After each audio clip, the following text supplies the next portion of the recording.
Και ξεκινάμε δυναμικά, επαναστατικά και άκρος αψυχολόγητα.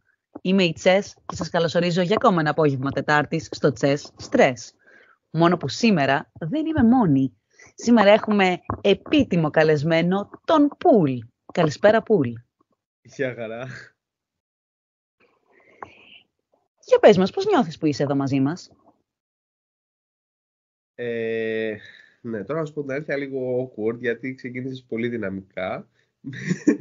Πολύ επαναστατικά και πολύ ψυχολόγητα, το ξέρω. Ναι, μπράβο αυτό. Μια χαρά. Λοιπόν, θες να πεις εσύ στους φίλους μας για τι θέμα θα συζητήσουμε σήμερα? Κοίτα, θα σου πω, δεν θυμάμαι, γιατί βασικά θυμάμαι στο περίπου, αλλά είχαμε πει ότι επειδή την προηγούμενη φορά που το συζητάγαμε είχε φύγει ένα πολύ καλό rant από μένα, ότι πρέπει να με πιάσεις απροειδοποίητο και να βάλεις το θέμα εκεί που δεν το περιμένω για να μου ξαναβγεί αυτό το έτσι. Πολύ ωραία. Φήμες λένε ότι στα νιάτα σου έχεις υπάρξει gamer. Έχω περάσει και από αυτό το... Και κατά μία έννοια μπορώ να δηλώσω και εγώ gamer του παρελθόντος.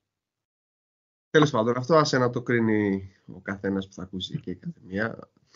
Λοιπόν, τι έπαιζες εσύ? Τώρα, κοίταξε, ούτε που θυμάμαι. Να σου πω την αλήθεια, πάντα σε αυτό το τι έπαιζε όταν ήσουν μικρός, μου έρχεται στο μυαλό μου η φάση που ήμουν δημοτικό, που πήγαινα στον υπολογιστή των γονιών μου από το μπαλκόνι, πηδώντας από μπαλκόνι σε μπαλκόνι τέτοια. Εκεί μετά τις 12 η ώρα το βράδυ που πέφτανε αυτοί για ύπνο και έβαζα να παίξω διάφορα, εκ των οποίων θυμάμαι την τραγική φάση που προσπαθούσα να βάλω το Sid Meier's Empire, το Sid Meier's Civilization το 4 να γραφτεί στο υπολογιστή, το οποίο ξεκίναγες να το κάνεις install, το άφηνες, πήγαινες, έφτιαχνες πρωινό, έτρωγες, έκανες μπάνιο, έφτιαχνες μεσημεριανό, το έτρωγες και αυτό, έκανες δεύτερο μπάνιο, έκανες ένα διωράκι ύπνο, σηκωνόσουνα και είχε φτάσει στο 50%. Δεν ξέρω καν τι παιχνίδι είναι αυτό, να σου πω την αλήθεια. Αυτό ήταν ένα από τα πρώτα που έπαιζα, ήταν στρατηγικής, ας πούμε. Οκ. Εγώ έπαιζα Farmville.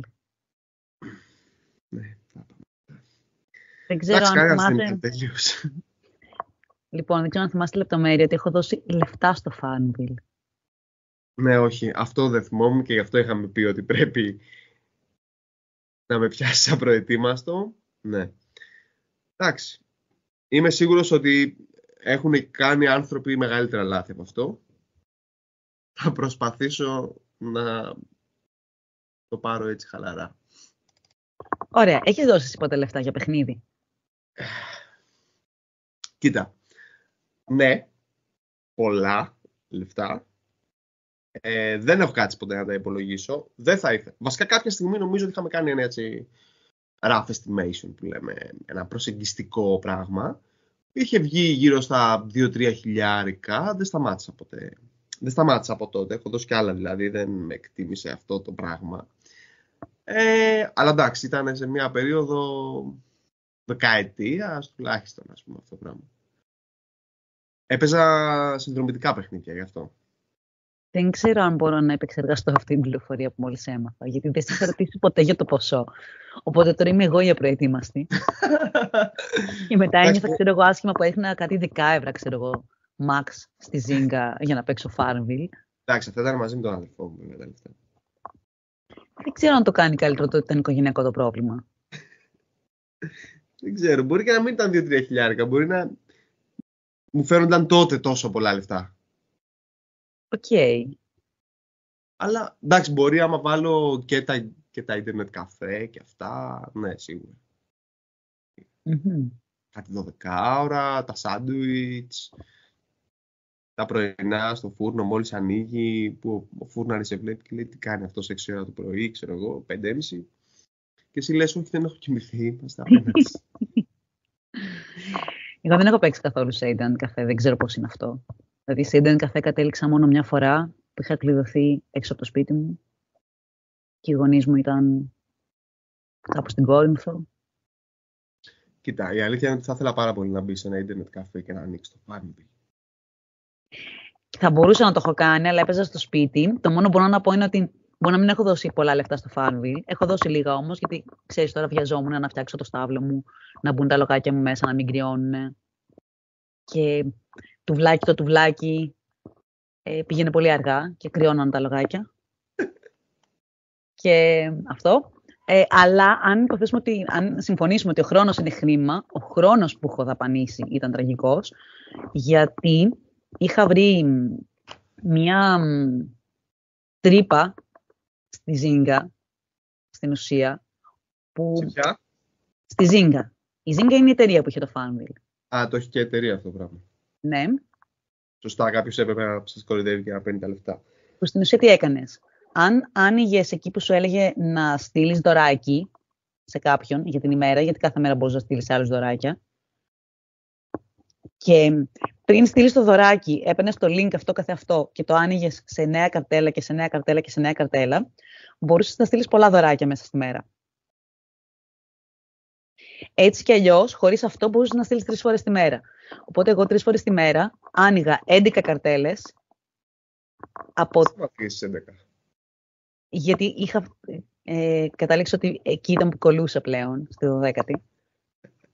Είχες κάνει μεγιστοποίηση δηλαδή. Ναι. Άνοιγα 11 καρτέλες, 3 φορές από 4 διαφορετικά προφίλ, γιατί είχαμε και ψεύτικα για να στέλνουμε περισσότερα δωράκια. Τώρα φαντάζομαι με ίντερνετ αρχαίο, οπότε ήταν πάρα πολύ χρόνος, δηλαδή ήταν εργατοώρες. Και παρόλα αυτά, μερικές φορές έδινα και λεφτά. Ξέρεις κάτι, θέλω να σου παραδεχτώ πώς έδινα αυτά τα λεφτά. Γιατί είναι από τα λίγα πράγματα που δεν έχω γράψει καν στο Chess Files. Εκείνη την εποχή, εγώ είχα ένα καρτοκίνητο μιας εταιρείας, ας την πούμε Woody, την εταιρεία, ωραία. Και είχε και ο πατέρας μου σύνδεση Woody. Και υπήρχε μια υπηρεσία. Ορίστε. Άρα δεν έδινες εσύ τα λεφτά. Ναι, περίμενε. Στην ουσία, λοιπόν, είχα βρει έναν τρόπο που μπορούσα να στέλνω από τη σύνδεση του πατέρα μου κάρτα σε μένα. Να χρεώνει τη σύνδεση και σε μένα να μπαίνουν μονάδες. Ναι. Και το έκανα κάθε μήνα. Δεν του το είπα ποτέ, δεν μου είπε ποτέ τίποτα. Νομίζω ότι δεν το κατάλαβε. Και έφτανα πάντα και στο μέγιστο, δηλαδή μπορούσες να στείλεις 32 ευρώ. Οπότε και εσύ ένα 30 το μήνα το βάζες. Όχι. Ήταν η κάρτα μου όλο το μήνα, δεν αγόραζα ποτέ κάρτα. Οκ. Καταρχάς. Άρα ένα 15 το μήνα, ας πούμε. 10 μπορεί να έβαζα. Για πόσους μήνες έπαιζες? Αυτό το έκανα για λίγο. Το έκανα 2 χρόνια. Ναι, έχεις υπολογίσει ποτέ πόσο είναι αυτά? Δεν θέλω. Ναι. Να κάνουμε ένα rough estimation και για σένα, γιατί κάπως συγκλονίστηκες με τα νούμερα που σου είπα εγώ. Δεν θέλω.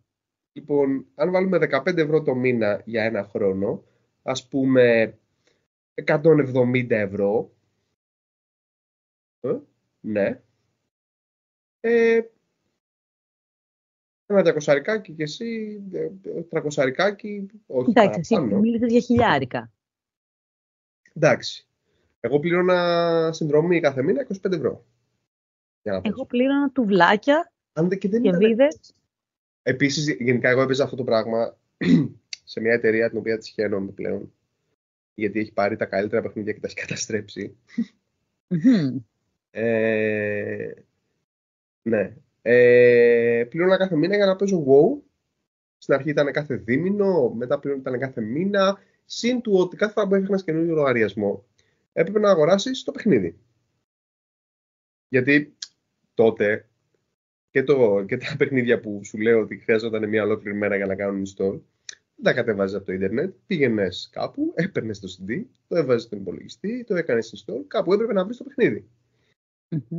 Οπότε έπαιρνες το παιχνίδι, έπαιζες 3, 4, 5 μήνες, μετά έβγαινε το update. Έπρεπε να αγοράσεις και το update. Και άμα σκεφτείς ότι είχα κάνει τότε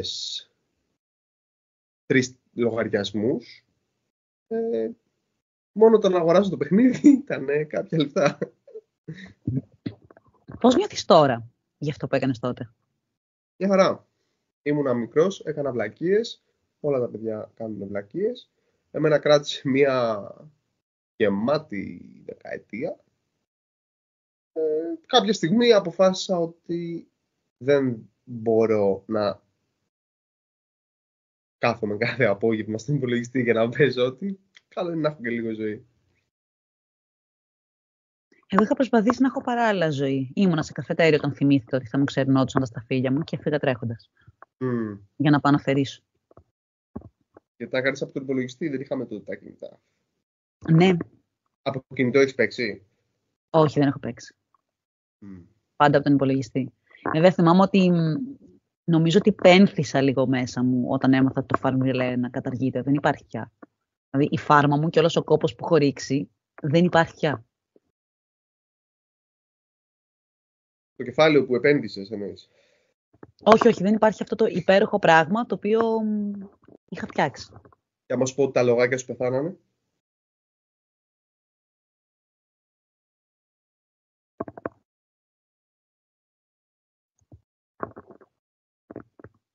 Το σκέφτομαι. Πεθαίνεις λίγο μέσα σου. Σκέφτομαι τα λογάκια μου, τα γουρουνάκια μου, τα αρνάκια μου, τα λάμα μου. Είχα και λάμα.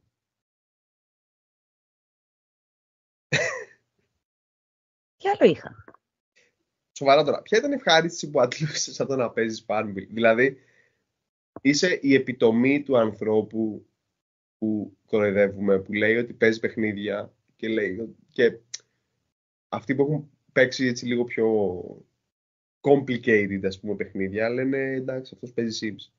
Εσύ δεν έπαιζες καν Sims. Ναι, εγώ δεν έχω παίξει ποτέ μου Sims. Η αλήθεια είναι. Είχες μία φάρμα την οποία την έφτιαχνες όπως ήθελες. Και εγώ σπαταλούσα πάρα πολλές εργατόρες επίσης για να μεταφέρω από τη μία πλευρά τα δεντράκια μου στην άλλη και αλλού τα ζωάκια μου. Και να παίζω με διάφορα κόλπα ώστε να φαίνεται ότι είναι τρισδιάστατη χωρίς να είναι η φάρμα μου. Ναι, κοίταξε, η αλήθεια είναι ότι και στο Sims το ωραίο πράγμα ήταν να χτίζεις σπίτια και το να σκοτώνεις τους παίχτες. Γιατί έχω λίγο παίξει και αυτό. Αλλά μόνο αυτό έχει ενδιαφέρον. Τώρα το να κάθεσαι να κάνεις role-playing στο Sims, εντάξει, μίζερο. Και εμένα μου άρεσε πάρα πολύ αυτό που έκανα. Και μάζευα τα δεντράκια με το μεταξύ. Μια παλιά φίλη, είχε πέσει και σε ένα κόλλημα, το Farmville, και είχε ένα δέντρο το οποίο δεν μπορούσε να το κάνει τίποτα. Δεν μπορούσε να το μετακινήσει, δεν μπορούσε να το διαγράψει. Ό,τι και αν έκανε ήταν εκεί, στο συγκεκριμένο σημείο. Και την παρακαλούσε να επικοινωνήσει με τη Zynga, να στείλει mail. Θα της έκαναν δώρα αποζημίωση, ξέρω εγώ. Farmville Cash. Τα Farmville Cash ήταν πολύ περιζήτητα τότε. Περί αποζημίωση.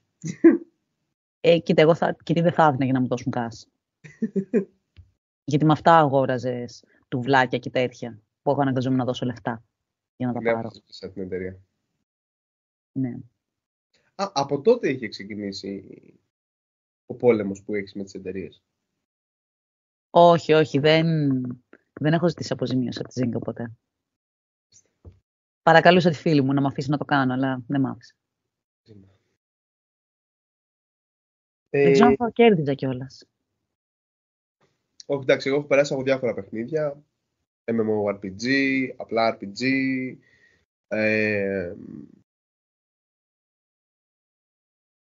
πολύ λίγο MOBA. Όλα αυτά για μένα είναι σχεδόν άγνωστα. Ναι, λογικό.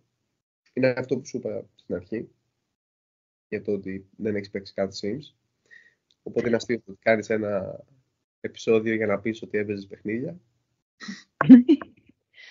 Κάτσε όμως, περίμενα να γυρίσουμε ακόμα πιο πίσω, πολύ πριν και τους υπολογιστές και. Έχω παίξει Street Fighter σε Nintendo. Πολύ και μ' άρεσε. Όχι, εγώ τις κονσόλες δεν τις αγάπησα ποτέ. Το Street Fighter μ' άρεσε πάρα πολύ. Έχω παίξει πάρα πολύ Mortal Kombat σε τέτοιο, σε πλοία. Ναι. Tetris εννοείται, το λάτρευα το Tetris. Σε arcade. Σε πλοία, όταν ακόμα υπήρχαν τα φρουτάκια, λέω, τα μηχανήματα στα πλοία. Τέλειο. Δεν θυμάμαι τι άλλο έπαιζα. Μέχρι κάποια στιγμή προσπάθησαν από το κινητό μας. Ναι, ισχύει. Προσπάθησαν να με πείσουν να ξεκινήσω ένα παιχνίδι που δεν ξέρω αν το ξέρεις, ήταν με κάτι πράσινα ανθρωπάκια. Που ας πούμε, για παράδειγμα, έσκαβαν για να βγουν ας πούμε, από μια άλλη πλευρά. Και εν τέλει έπρεπε να θυσιάσεις κάποια πίσω για να καταφέρεις αυτό που ήθελες. Οπότε είχα πολλά γλυκά πράσινα ανθρωπάκια που κάποια συνέχεια πέθαιναν. Και εγώ έκλαιγα και τους είπα ότι όχι, δεν μπορώ να το παίξω αυτό το πράγμα.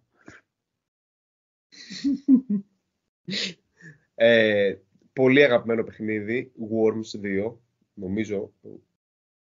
Ή το Worms, το 2D τέλος πάντων, δεν θυμάμαι ποιο ήταν, το 1, το 2. Ή ήταν το 2 αυτό που έπαιζα και το 3 ήταν το 3D. Τι παιχνίδι ήταν αυτό? Ένα τέλειο παιχνίδι που ήσουν μια ομάδα από σκουλίκια και σκότωνες τα σκουλίκια που ήταν η άλλη ομάδα και ρίχνατε ένας τις βολές και είχες διάφορα όπλα. Και άλλαζες τα όπλα και πυροβολούσες και κάθε φορά μπορούσες να πυροβολήσεις με έναν παίχτη από ένα όπλο. Αχα. Και εντάξει, είχε πολύ χαβαλέ. Επίσης, mini clip, άμα μιλάμε για τέτοια χαζό games. Η τελευταία φορά που μπήκα στο mini clip ήταν προχτές. Τι είναι αυτό? Είναι ένα online site που όταν έχει χαζό παιχνιδάκια, arcade. Τώρα πλέον έχει λιγότερα νομίζω παιχνίδια, γιατί ήθελα απλά να δείξω το αγκαρίο σαν παιχνίδι. Σε ένα δάσκαλο που παίζανε παιχνίδια με την τάξη και παίζανε αυτό το ίντερνετ. Το ξέρεις ότι έχει παιχνίδι που παίζεις στα browser όταν δεν έχεις ίντερνετ? Όχι. Ναι, ανοίγεις το browser σου και άμα δεν έχει ίντερνετ υπάρχει ένα παιχνίδι που μπορείς να παίξεις. Okay. Και παίζανε αυτό με τα παιδιά. Γιατί δεν παίζει ένα πιο σοβαρό χάζο παιχνίδι όπως είναι το αγκαρίο, το οποίο είναι ένα φοβερά εθιστικό, δύσκολο παιχνίδι.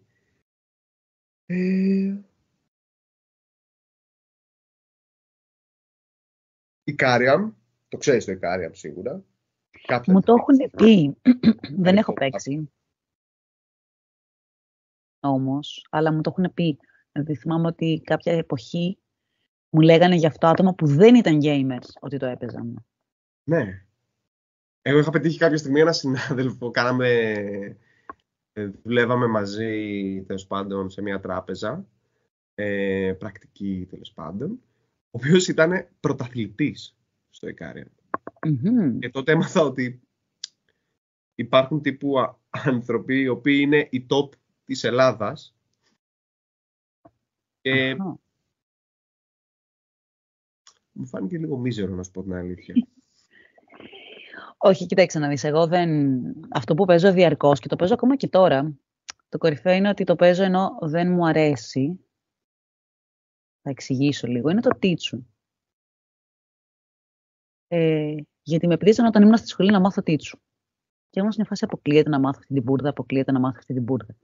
Σε κάποια φάση όμως βαρέθηκα να με πρίζουν και είπα έτσι είστε, θα μάθω και θα σας ξεσκίσω, θα γίνει καλύτερη. Ακούγεται πολύ εσύ αυτό. Ισχύει. Και άρχισα να παίζω. Το οποίο παίζω ακόμα, ξέρω εγώ, με σκοπό να φτάσω, να είμαι full, ξέρω εγώ, στο DOD, στο Facebook που παίζω. Παίζεις online? Ναι, στο μεγαλύτερο level. Και κάπως έτσι συνδέονται. Από τους φίλους μου είμαι στο μεγαλύτερο level, αλλά δεν είμαι πανελλαδικά. Εντάξει, εδώ υπάρχουν άνθρωποι οι οποίοι παίζουν, πώς λέγεται αυτό το app, Duolingo. Το Duolingo είναι για να μάθεις γλώσσες. Ναι, αλλά μπορείς να το κάνεις ανταγωνιστικά με κάποιο φίλο σου.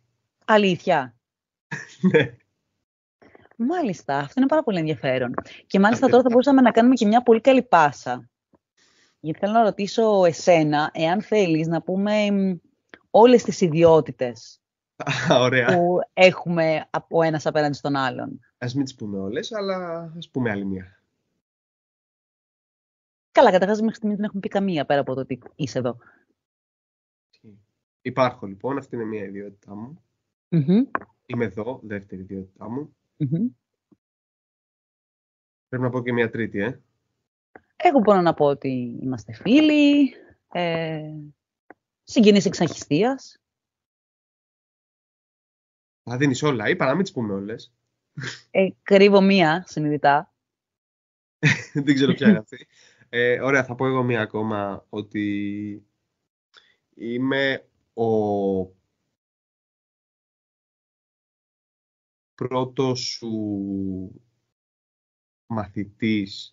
Πήγαινα να σου πω, για κάντο λίγο πιο γρήγορα, γιατί είναι λίγο παρεξηγήσιμο. Είμαι ο πρώτος μαθητής ο οποίος πήρε χαρτί, Μμμ. γιατί δεν ήμουν ο πρώτος μαθητής, Μμμ. σε ξένη γλώσσα, Στα ρωσικά. τα ρωσικά. Θέρουνε. Ωραία. Κάνω ρώσικα πόσα χρόνια? Δεν ξέρω, κόψε λίγο. Ναι, νομίζω 7-8 χρόνια θα πω. Λες. Βασικά, όχι με σένα, γενικά όμως, νομίζω κάπου Ναι, θα μπορούσε να κάνει. πριν το 19 σίγουρα, Ναι ρε. ή 17 ή 18 θα πω, ξεκίνησα. Και μετά από όλη αυτή τη έτσι πορεία, έχω με πολλή προσπάθεια δώσει για να πάρω πτυχία, ξέρω κτλ. Και έχω επιτύχει να είμαι στο επίπεδο Α1. Εντάξει, όχι, δεν είσαι στο Α1. Εντάξει, τώρα υποτιμάς τον εαυτό σου γιατί είσαι στο επίπεδο Α2. Το ότι δεν το έχεις δώσει είναι άλλο θέμα. Ωραία. Μπαίνεις στο Β1. Με πολλά διαλύματα κιόλας στο ενδιάμεσο. Ναι, αυτό ισχύει. Αλλά... Βέβαια, θέλω πάρα πολύ να πω τι έχω ζήσει από σένα. Ωραία, πάμε. Μαθήματα. Λοιπόν, παιδιά, πρέπει να μάθετε ότι αυτός ο άνθρωπος που έχω καλέσει εδώ πέρα να μιλήσουμε μαζί και είμαστε έτσι χαλαροί, είναι ικανός να μου ανεβάσει το αίμα στο κεφάλι, γιατί προφανώς δεν έχει εμφανιστεί σε μαθήματα. Γιόλο, έτσι, χωρίς να ενημερώσει, ξέρω εγώ. Απλώς δεν εμφανίστηκε. Και το ακόμα καλύτερο είναι ότι μετά δεν εμφανιζόταν επίτηδες, γιατί φοβόταν πώς αντιδρούσα στο ότι δεν εμφανίστηκε κατά λάθος την πρώτη φορά. Νομίζω ότι το μεγαλύτερο πράγμα που έχει γίνει έτσι είναι να κάνουμε να μιλήσουμε 3 εβδομάδες. Κάτι τέτοιο. Δεν θυμάμαι, αλλά θυμάμαι ότι είσαι τόσο έτσι πιεστική δασκάλα που φοβόμουν. Ντροπή σου. Σε φοβόμουν τόσο πολύ που έχω πάρει τα βιβλία των ρωσικών μου στο εξωτερικό για να μπορέσω. Θα έπρεπε να ντρέπεσαι για αυτό που λες, γενικά. Βέβαια δεν πήγα σχεδόν καμία φορά από ό,τι. Ισχύει αυτό. Πρέπει να παραδεχτείς ότι δεν είμαι πιεστική δασκάλα, γιατί εγώ τα έχω γράψει αυτά και τώρα είσαι με εκθέτης. Το παραδέχομαι ότι εφόσον με αντέχεις ακόμα μετά από τόσα χρόνια, είναι δείγμα του πόσο ανεκτική δασκάλα είσαι. Spasibo большое. Μάλιστα. Δεν θα μιλήσω ρωσικά.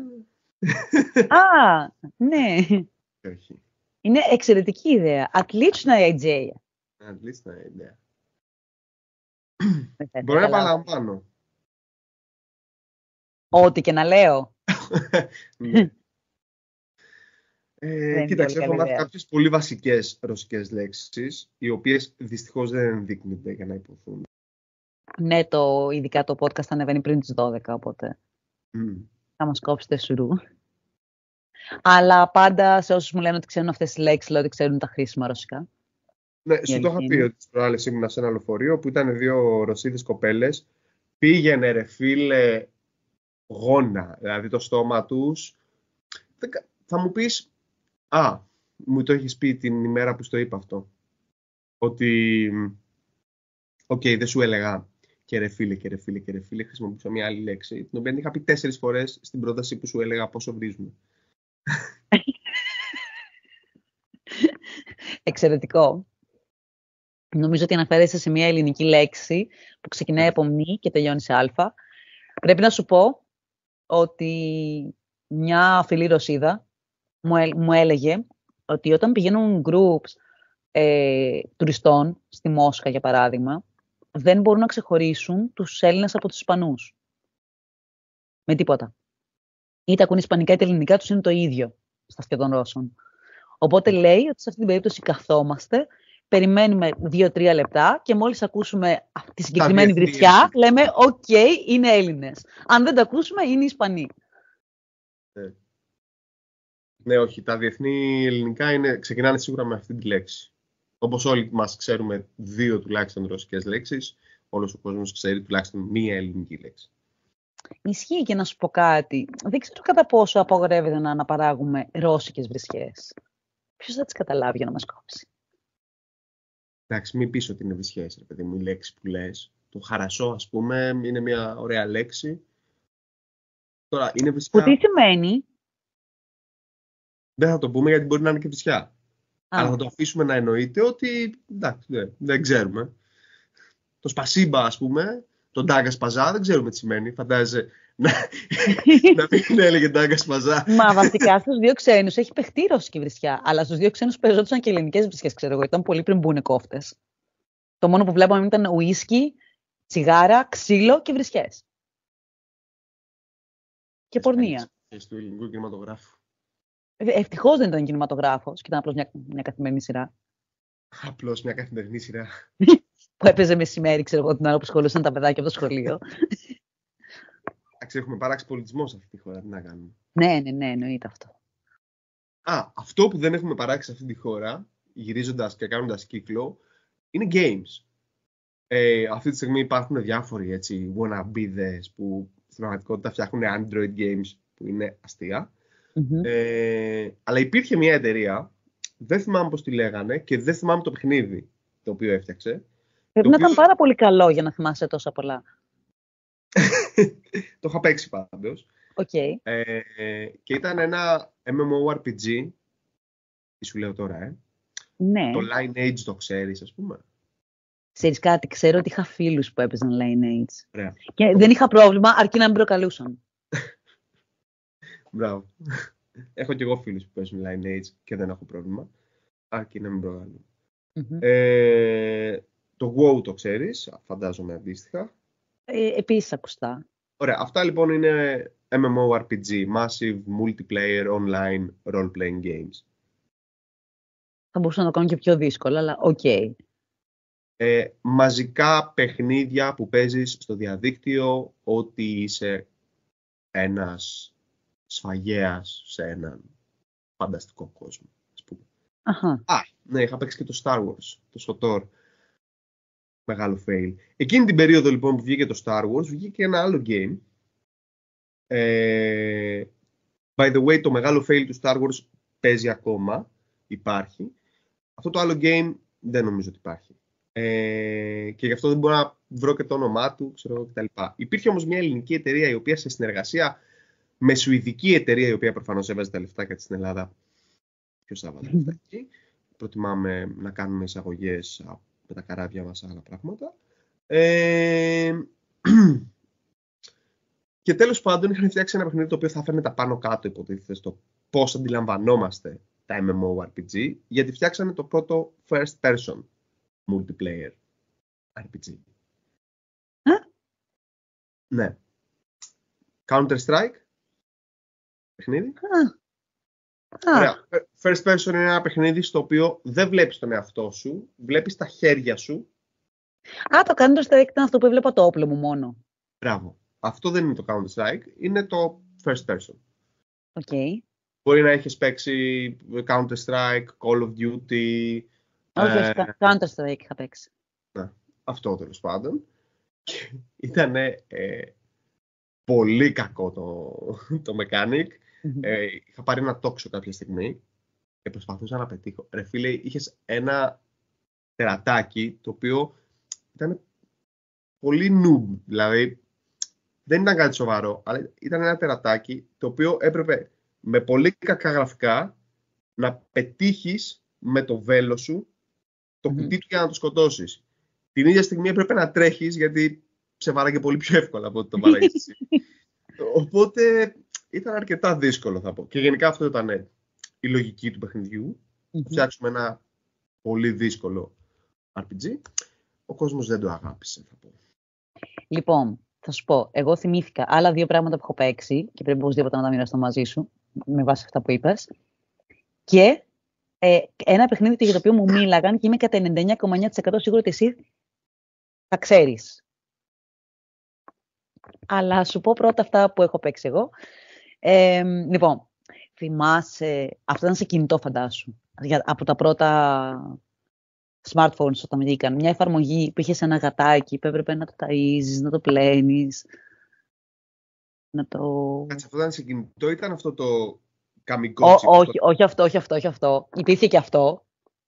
Αλλά μεταγενέστερα, δεν ξέρω πώς λεγόταν αυτό, δεν το είχα ποτέ. Αλλά μεταγενέστερα ήταν εφαρμογή κινητού. Mm-hmm. Και επειδή είχα κατεβάσει και είχα το γατάκι μου που το φρόντιζα, το έκανα, το έρενα, μέχρι που συνειδητοποίησα ότι το βλαμμένο, για να μην πω τίποτα χειρότερο, νιαούριζε ξημερώματα στα αυτιά μου, στο κινητό μου δίπλα, επειδή πίναγε, ξέρω εγώ, και με ξυπνούσε. Και απλώς... Σου αξίζει να παίξεις αυτό το παιχνίδι. Και απλώς το απεγκατέστησα. Κάτι άλλο που είχα παίξει και ήταν πάρα πολύ ωραίο και μιλάμε για το κάψιμο, και εγώ και ο αδερφός μου χάσαμε ένα ολόκληρο καλοκαίρι από τη ζωή μας. Ήτανε η πέμπτη μέρα, ήταν ένας online γρίφος. Είχαν πέσει λεφτά για να στηθεί όλο αυτό. Ήταν ένας γρίφος που έπρεπε να πηγαίνεις, στην ουσία πέναγες επεισόδια, ολοκλήρωνες, ξέρω εγώ, μια σειρά επεισοδίων και είχες τελειώσει την πρώτη μέρα. Πήγαινες στη δεύτερη, στην τρίτη και ο στόχος ήταν να φτάσεις την πέμπτη μέρα. Ήταν ψηλό viral αυτό κάποια στιγμή, δεν ήτανε? Δεν ξέρω, γιατί εγώ όταν το ξεκίνησα ήταν αφού είχε περάσει πάρα πολύ η μόδα του. Γιατί όταν πρωτοστήθηκε, φαντάζομαι ότι ένα κομμάτι του γρίφου ήταν να πάρεις τηλέφωνο, έφτανες κάπου που έλυνες ένα γρίφο και σου έδινε ένα τηλέφωνο. Και σε έπρεπε όντως να τηλεφωνήσεις εκεί και άκουγες ηχογραφημένο μήνυμα με ένα κωδικό. Εγώ όταν το έπαιζα αυτό δεν υπήρχε, οπότε αναγκαστικά γκούγκλαρα σε forums. Έγραφε ένα στο κινητό σου. Οπότε γκούγκλαρα σε forums και τέτοια και όλα αυτά και βρήκα την απάντηση να το περάσω αυτό, γιατί δεν είχαν πια ενεργοποιημένη τη γραμμή. Ήταν πάρα πολύ ωραίο, ήταν πολύ κάψιμο. Και μετά είχε βγει και το γρίφος for you. Παρόμοιας λογικής, πιο εύκολο βέβαια. Βασικά πρώτα έπαιξα το γρίφος for you όταν ήταν καινούριο. Και μετά μου είπε ο κολλητός μου ότι άμα θες πάρε την πέμπτη μέρα. Και παίξε. Και αυτό με κατέστρεψε ένα ολόκληρο καλοκαίρι. Και εγώ με τη σειρά μου κατέστρεψα τον αδερφό μου. Pen paper expect. Όχι, αλλά πήγαινα να σχολιάσω ότι εσύ μάλλον ξέρεις κιόλας το κόλλημα που έχω με τους γρίφους και ότι δεν μπορώ να μην τους λύνω. Ναι, υπάρχει μια τέτοια ιστορία. Μπορείς να τη μοιραστείς, δεν έχω πρόβλημα. Υπάρχει αυτός ο άλυτος γρίφος. Τι εννοείς άλυτος, είναι λυμένος?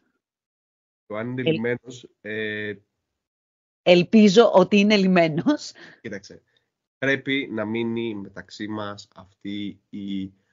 αυτό το πέπλο άγνοιας σχετικά με το αν αφού τον έλυσες, αφού προσπαθήσανε πολλοί άνθρωποι να τον λύσουν και τον πήρες σπίτι σου για να τον λύσεις, γιατί δεν μπορούσες να υπάρχεις αν αυτό μείνει άλυτο και κάποια στιγμή έκατσες και στην πρώτη σου προσπάθεια, χωρίς να ξέρεις τι κάνεις, κατά λάθος το έλυσες, χωρίς να καταλαβαίνεις πώς και γιατί, και από τότε δεν το ξανακούμπησες, γιατί αυτό που έπρεπε να γίνει έγινε. Ισχύει. Και κάτσε να εξηγήσω, είναι αυτή η γρίφη με τα ξυλάκια και όλα αυτά που πρέπει, ας πούμε, να τα βάλεις με συγκεκριμένο τρόπο για να ταιριάξουν όλα με όλα. Ήταν πολλά ξυλάκια γενικά. Και το πάλευα πάρα πολύ καιρό γενικά. Δηλαδή, όχι πάρα πολύ καιρό βασικά. 2 μέρες, αν θυμάσαι, το είχα παλέψει. Χριστούγεννα και μετά Χριστούγεννα πάλι. Μετά από ένα χρόνο. Αλλά ώρες ατελείωτες, ξέρω εγώ, εντάξει, εκεί πέρα τα Χριστούγεννα. Δηλαδή, αυτή ήταν η γιορτή των Χριστουγέννων για μένα, 2 ολόκληρες χρονιές. Και μου είπαν, εντάξει, πάρ' το σπίτι σου, ξέρω εγώ, γιατί δεν γίνεται να είσαι όλη την ώρα με αυτό. Και το πήρα σπίτι μου, εννοείται. Και το επόμενο πρωί, πολύ χαλαρά, 26 Δεκέμβρη, όχι αυτού του νου, ούτε του προηγούμενου. Άρα μιλάμε για 26 Δεκέμβρη του 23. Όχι, γιατί του ήταν 24-23 του 22. 26 Δεκέμβρη του 22, λοιπόν. Ξυπνάω το πρωί, τα απλώνω όλα τα μαραφετάκια στο γραφείο και αρχίζω και ενώνω. Και σε κάποια φάση, λοιπόν, κάνω 2-3 ενώσεις, κοιτώντας το κικάκι και μιλώντας του. Και συνειδητοποιώ ότι έχουν μείνει 2 μονάχα ξυλαράκια. Και λέω, φάστα, τώρα ξέρω εγώ να τα βάλω και να ταιριάζουν. Και απλά έκανα μία έτσι και τα βάζω και ταιριάζουν. Δεν έχω ιδέα πώς έγινε. Απλώς έγινε. Και εννοείται ότι προφανώς δεν το ξανάγγιξα μέχρι να παραδοθεί λιμένο στα χέρια σου. Αλλά χωρίς να το έχεις κολλήσει. Για να μην σας το καταστρέψω. Αλλά ήλπιζα ότι η λογική έλεγε, το έχω φωτογραφίσει όμως πολλές φορές, από όλες τις δυνατές πλευρές για να μπορώ να το ξανακάνω. Θα σε ρωτήσω αν μπορείς να βρεις αυτές τις φωτογραφίες. Έγινε κάπου στο κινητό μου ή στον υπολογιστή μου. Ή σε κάποιο δίσκο. Ή στο προηγούμενο κινητό μου. Ή γενικά τα έχω τυπώσει και υπάρχουν κάπου στη βιβλιοθήκη. Α, μπορεί να είναι όντως και σε κάποιον από τους εξωτερικούς σου δίσκους. Ναι. Άρα, ας μην πούμε ότι το έχεις φωτογραφίσει. Δεν ξέρουμε αν υπάρχουν. Όχι, ξέρουμε ότι το έχω φωτογραφίσει, δεν ξέρουμε αν υπάρχουν φωτογραφίες. Σε κάθε περίπτωση, αυτό το πέπλο της άγνοιας πρέπει να παραμείνει άγνωστο. Ναι, με ανησυχεί λίγο αυτό που λες, οπότε θα πάω στην ερώτηση που είχα να σου κάνω. Υπήρχε κάποια στιγμή, τώρα αυτό είναι μια πολύ μακρινή ανάμνηση, ένα περίεργο παιχνίδι με ένα χταπόδι που μεγάλωνε. Ηλεκτρονικό τώρα συζητάμε. Ναι. Που ή έφτιαχνε χταπόδια και μετά έφτιαχνε ένα μεγάλο χταπόδι. Κάτι θυμάμαι σαν μακρινή ανάμνηση να μου λένε ότι είναι ένα απίστευτα καμένο παιχνίδι. Δεν ξέρω. Το μόνο απίστευτα καμένο παιχνίδι που ξέρω είναι το Blue Whale. Αν το λέω σωστά. Blue Whale δεν λέγεται. Είναι αυτό. Το που το τελευταίο boss του παιχνιδιού ήταν ο εαυτός σου. Δεν το ξέρω. Αυτοκτονούσε ο κόσμος. Α, ναι, όχι. Ναι, όχι, δεν λέω για τέτοιο. Μιλάω για κάτι με χταπόδια. Ή με αγελάδες. Δεν θυμάμαι, αλήθεια, θα σου πω ψέματα. Πρέπει να το ψάξω αυτό. Τέλος πάντων, όπως και να έχει, αυτά είχαμε να σας πούμε για σήμερα. Ευχαριστούμε που μας αντέξατε. Σχετικά να ευχαριστώ. Και εσένα άντεξα. Ευχαριστώ πάρα πολύ που αντέξατε την Τζες για άλλη μια φορά. Και γλυκό. Που έκανα χαρούμενη τη σημερινή βραδιά σας. Εντάξει, ανεβαίνει στις 6 το απόγευμα, αλλά γιόλο. Εντάξει, okay. Κατά τα ρωσικά είναι βραδιά, VHR μου. Μπράβο, είπες. Έχεις επιδευτεί τόσο πολύ απλώς από τα ρωσικά, παραδέξτε το, ναι, το ξέρω. Λοιπόν, αυτά. Όποιος από εσάς ξέρει σε ποιο παιχνίδι αναφέρομαι, αυτό με αγελάδες στα πόδια ή και κάποιο άλλο ζώο, δεν είμαι σίγουρη, ας μου γράψει στα σχόλια. Αν όντως υπάρχει ή αν είναι κάποιος εφιάλτης που έβλεπα μικρή. Πακά. Δεν τους το έχω πει νομίζω αυτό ή τους το έχω πει ότι αυτό είναι το bye-bye στα ρωσικά. Τους το έχω πει νομίζω σε ένα προηγούμενο. Έβγε, μαλατζιέτς. Πακά, ραντεβού την επόμενη Τετάρτη.